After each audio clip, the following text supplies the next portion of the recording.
you want to feel more comfortable with your life. You feel like you're not doing enough, and you just feel kind of like all groggy every day. Well, I'm here to tell you, you need to be uncomfortable to get comfortable. So the way I see it is you can be uncomfortably comfortable or comfortably uncomfortable. And the being comfortably uncomfortable is more so short-term comfortability. If that's a word. I'm pretty sure that's a word. So what that is like you sitting around on the couch, bed rotting on TikTok. It makes you feel comfortable because you're sitting there on TikTok, you're escaping. TikTok is your escape from your mind, from the world around you. And then you pick up some, I don't know, Oreos, and you're munching on those. You're comfortable because you're eating the foods you like. You enjoy it. It tastes good in your mouth while you're sitting there bed rotting. It all just feels so comfortable because you're not really doing anything. But then you get off your TikTok, you stop eating those Oreos, and you start to feel uncomfortable. It's short term. You're being comfortable short term, but in the long term, you're very uncomfortable because you start feeling like you're getting a little chubby, and you're sitting there thinking after you get off TikTok, like, I really just spent all that time. Like, you start to feel uncomfortable in your skin, in your mind, in your body, however you want to say it. You start to feel uncomfortable. But being uncomfortable in the long term can make you actually comfortable in the long term. Being uncomfortably comfortable is more long term, because if you wake up, I wake up at like 5:20 in the morning to go to the gym. It's not comfortable.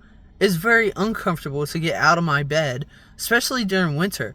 Get out of my bed at 5:20. I'm freezing. I gotta walk to my car. Like, I'm so uncomfortable. But guess what? I'm comfortable in my body because I'm taking care of it. I'm getting it in shape. So for that little bit of being uncomfortable in the morning, long term, I'm comfortable. I'm eating better foods. I'm getting the nutrition I need. It doesn't taste the best in my mouth. Like, it might feel all bland, and it's very repetitive to eat healthy, at least for me anyway. I work in a kitchen. Everything's lathered in butter in a kitchen, so it's very limited as to what I can eat, and it's very uncomfortable. But guess what? Long term is comfortable. My gut loves it, eating the healthy food. My body and my mind love it, because when you're eating healthy, when you're working out, you're going to be comfortable in here because you're feeling good about your body, and it just makes you a happier person, really.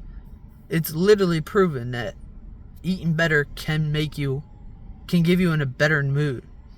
Because if you're going for that short-term effect of comfortability, I like munching on chocolate. Like, I'm not going to sit here and say I don't eat chocolate. I love chocolate. But there's literally things in that boost your dopamine. So you're going to be comfortable for a little bit after eating that. You're going to be happy. And then that's going to wear off. And then you're going to be uncomfortable. I think I've said comfortable about 20 million times in this. But I hope you're getting my point. If you want to feel better about yourself, if you want to improve yourself, that's where you need to start. You got to get uncomfortable. So uncomfortable. To the point where you feel comfortable in the long term. I hope I didn't confuse you in this video. And I hope it actually stuck with you and you actually could understand what I'm saying. But I hope this got through to you. And I hope you have a good day. Thank you so much for watching. Thank you for supporting me. And if it's not too much to ask, leave a like on this video. I don't know. But yeah, get uncomfortable. Thank you guys. This is me like a day in the future. I forgot to tell you this. A really important thing to keep in mind when you're trying to change yourself and do better and find comfort in your body and in your mind is people are going to judge you. People are going to hate on you, not hate you. They're going to hate on you for doing things that they're scared to do. For example, I work at a restaurant and I'll eat cottage cheese with my breakfast. I don't like cottage cheese, but I know it's good for protein, so I eat it. And these people I work with will make fun of me because I'm eating something I don't like because it has protein. and then they'll go out and smoke a cigarette.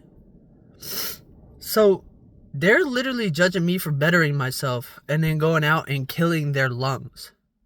Who really needs to be judged here? Like, let's think about this. Like, don't get me wrong. I love my coworkers, but like, you know what I mean? Like, bettering yourself, you're gonna have haters. Like, you're hanging around friends, and you're like, oh, I'm not smoking. They're like looking at you like you're crazy, and they're like, don't you want to have fun, or things like that. Maybe just don't surround yourself around people like that.